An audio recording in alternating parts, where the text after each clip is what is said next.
Je m'appelle Christine, je suis conteuse.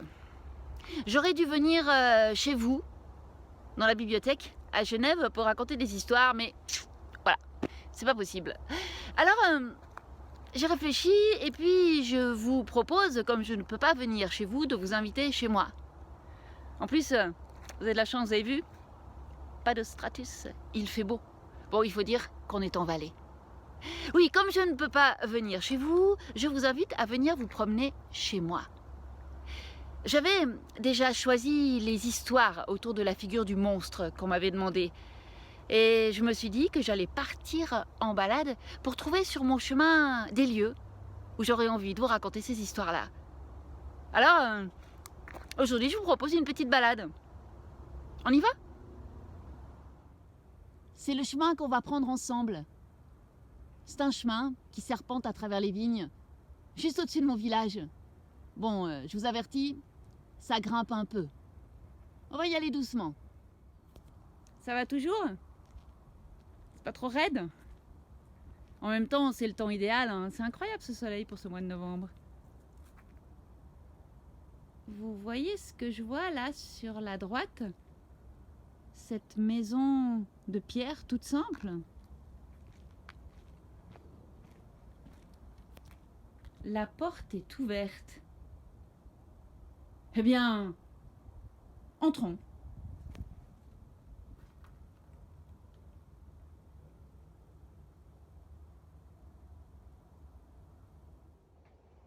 Je crois que cette petite cabane de pierre dans les vignes est l'endroit idéal pour vous raconter cette histoire. C'est l'histoire d'une vieille femme. Elle habite dans une petite cabane de pierre. Elle passe ses journées à filer. Elle a pour unique compagnon un crapaud qu'elle porte toujours sur son épaule. Le crapaud, lui, passe ses journées à baver. La vieille récupère la bave et puis elle mouille son fil pour que ce soit plus facile. Devant la cabane de la vieille fileuse, il y a un moulin. Dans le moulin vivent le meunier et sa femme. Devant le moulin coule une rivière. De l'autre côté de la rivière se dresse une forêt. De l'autre côté de la forêt, une colline. Et au sommet de la colline est construit un château de pierre blanche.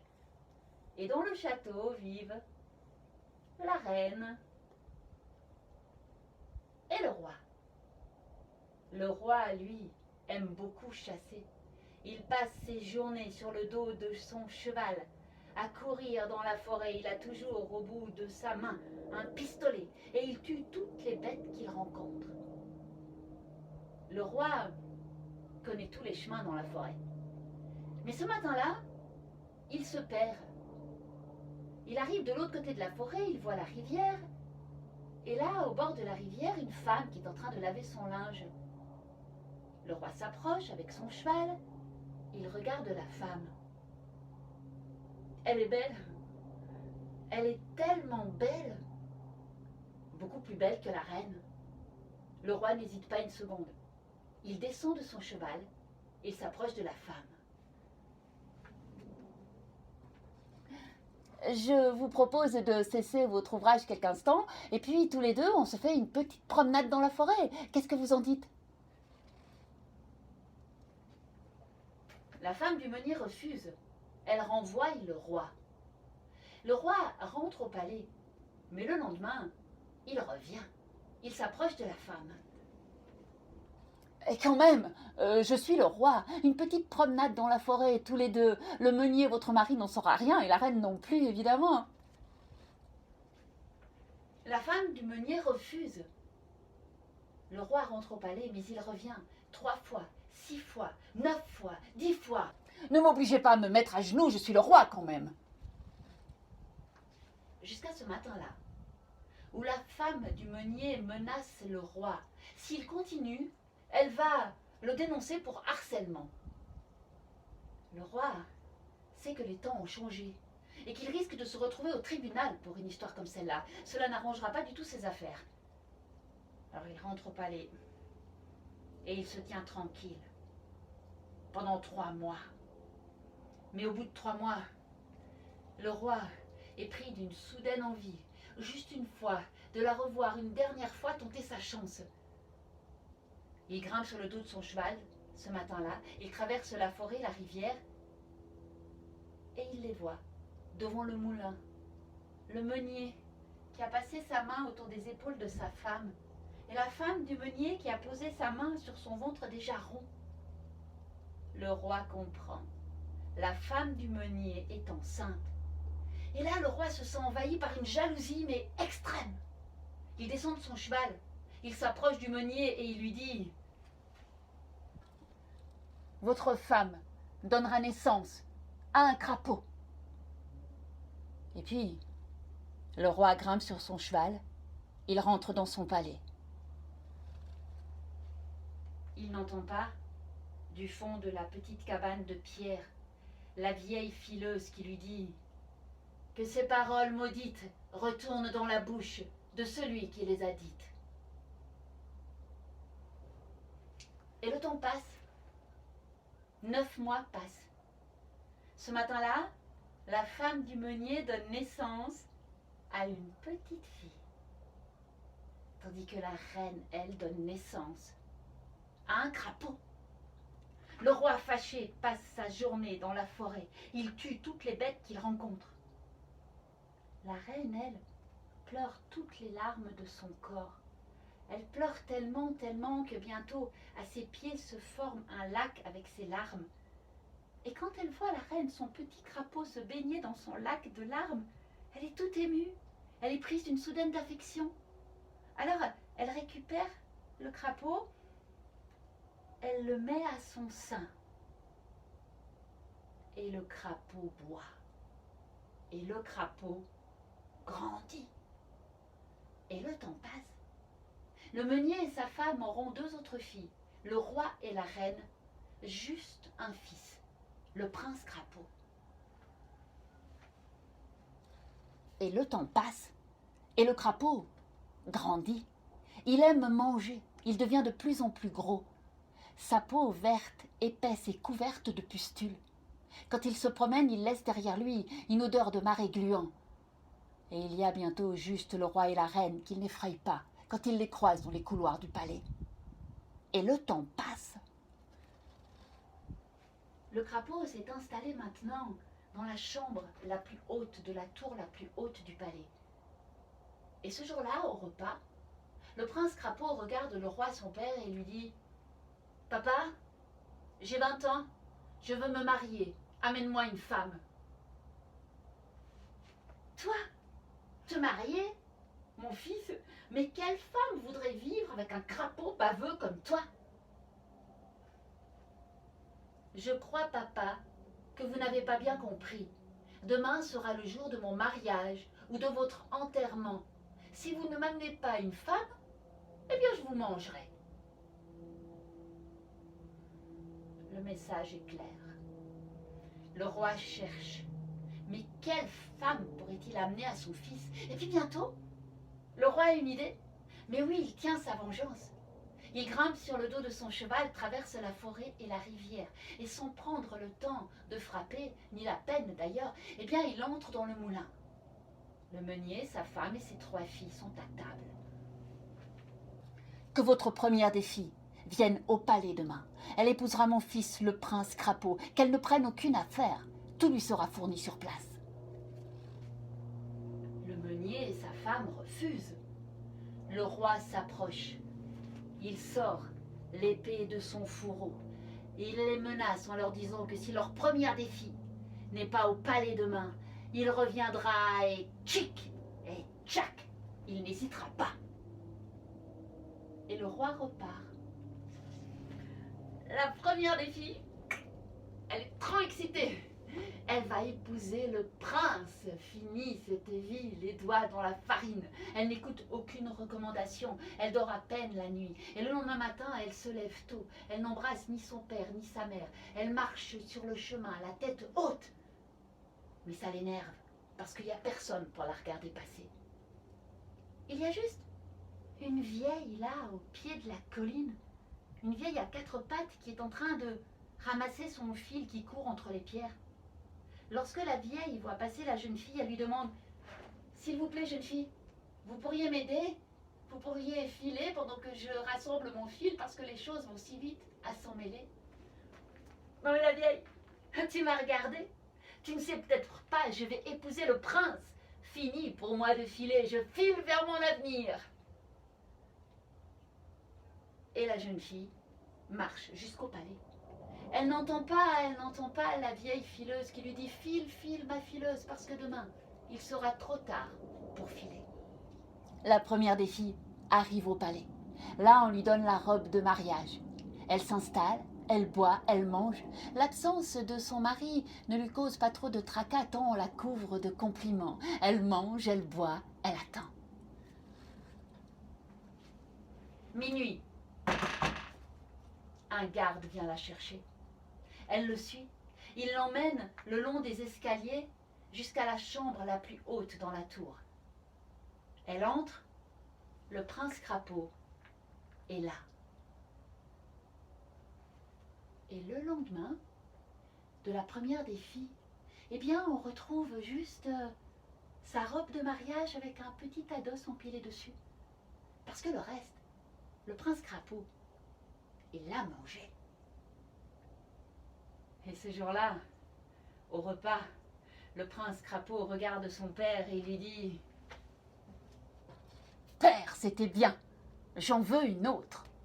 Pas de souci, mon fils. » Le roi sait ce qu'il doit faire. Il grimpe sur le dos de son cheval et galope. Il entre dans le moulin. « Que votre deuxième des filles vienne au palais demain. Elle épousera mon fils, le prince Crapaud. » La deuxième des filles, elle est trop excitée. Tant pis pour son aîné qui n'a pas su y faire. Elle n'écoute rien, dort à peine et le lendemain matin, elle marche sur le chemin à la tête haute. Mais il n'y a personne pour la regarder passer. Il y a juste une vieille là.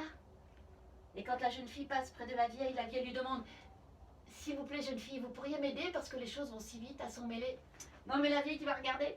Tu ne sais peut-être pas. Je vais épouser le prince. Je serai reine bientôt. Et à ce moment-là, eh bien les vieilles comme toi, je les enfermerai dans un cachot. Elle marche jusqu'au palais. Elle n'entend pas la vieille fileuse qui lui dit « File, file, ma fileuse, parce que demain il sera trop tard pour filer. » Et la deuxième des jeunes filles entre dans le palais. Et là aussi, on lui revêt avec la robe de mariage. Elle mange, elle boit, elle attend. Elle suit le garde jusqu'à la chambre la plus haute. Elle entre. Et le lendemain, de la deuxième des filles, eh bien, on retrouve juste la robe de mariage, un petit ados empilé dessus.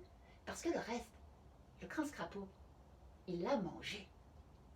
Et ce jour-là, au repas à nouveau, le prince Crapaud regarde son père et lui dit « C'était bien, j'en veux une autre. » « Pas de souci, mon fils. Que votre troisième des filles vienne au palais demain. Elle épousera mon fils, le prince Crapaud. » Mais cette fois, le meunier et sa femme regardent le roi et lui disent « Non, pas question. » Le roi s'approche. Il sort son épée. À ce moment-là, la troisième des filles entre dans la pièce. Elle regarde son père. Elle regarde sa mère. Et puis elle dit « C'est mon tour. Je vais y aller. » Le roi rentre au palais. Elle dort à peine cette nuit-là. Le lendemain matin, après avoir embrassé longtemps son père et sa mère, elle marche sur le chemin la tête basse. Quand elle arrive au pied de la colline, elle voit la vieille qui essaye de rassembler son fil. « Je peux vous aider, grand-mère ?»« Ah ben, volontiers. Si vous pouviez filer pendant que je rassemble mon fil, parce que les choses vont si vite à s'en mêler. » La jeune fille se met au rouet. Et sous ses doigts jeunes et agiles, le fil devient doux, solide et souple à la fois. Tandis que sous les vieux doigts noueux de la vieille fileuse, eh bien la pelote, le fil, se rassemble en pelote. Et lorsque la vieille a rassemblé tout son fil, elle le coupe avec ses dents, elle récupère un peu de la bave du crapaud, elle mouille le fil, l'extrémité, et elle le glisse à l'intérieur de la pelote. Et puis, elle donne la pelote à la jeune fille en lui disant « Quand tu arriveras au palais, on va te donner la robe de mariage. Demande un endroit tranquille où te changer. Quand tu seras à l'abri des regards, ouvre cette pelote. À l'intérieur, tu vas trouver 6 robes de soie légères, enfilées les unes par-dessus les autres. En dernier, la robe de mariage. Lorsque tu seras face au prince crapaud, il va te demander de te déshabiller. Réponds-lui, toi d'abord. La jeune fille remercie la vieille. Elle prend la pelote et elle se dirige vers le palais. Elle entre dans le palais. Et là, on lui donne la robe de mariage. Elle demande un endroit tranquille où se changer. Quand elle est à l'abri des regards, elle ouvre la pelote. À l'intérieur, elle trouve 6 robes de soie, toutes plus fines et légères les unes que les autres. Elle n'a aucune peine à les enfiler les unes par-dessus les autres. Et en dernier, la robe de mariage. Elle rejoint la grande salle où l'attendent les invités. Elle ne mange pas, elle ne boit pas, elle attend.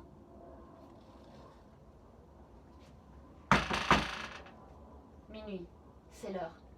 Elle suit le garde le long des escaliers jusque tout en haut, jusqu'à la chambre. Elle pousse la porte. Le prince crapaud est là. Il la regarde et il lui dit « Déshabille-toi ». Elle suit les conseils de la vieille, elle regarde le prince crapaud et lui répond « Toi d'abord ». Le prince crapaud est surpris. On ne lui a jamais parlé comme ça. Mais il aime les défis. Alors avec ses 2 pattes de devant, il attrape sa première peau dure, épaisse, il tire et elle tombe sur le sol avec un bruit sourd. Elle enlève sa robe de mariage. Mais sous sa robe de mariage, il y a sa première robe de soie. Déshabille-toi. Toi d'abord. Le prince crapaud enlève sa 2e peau tout aussi lourde et épaisse que la première. Il tire et elle tombe sur le sol avec le même bruit sourd. Elle enlève sa première robe de soie, mais sous sa première robe de soie, il y en a une 2e. Déshabille-toi. Toi d'abord.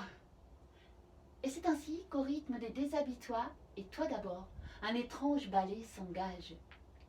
Les peaux du prince crapaud deviennent de plus en plus fines. Et bientôt, il y a sur le sol 6 peaux et 6 robes. Déshabille-toi. Toi d'abord. Le prince crapaud attrape sa dernière peau si fine qu'elle tombe sur le sol sans un bruit. Et puis, il s'approche de la jeune fille. Et dans les yeux de la jeune fille, il se voit tel qu'il est. Un beau jeune homme. Elle enlève sa dernière robe et ces 2-là, ils passent toute la nuit à s'aimer. Peau contre peau.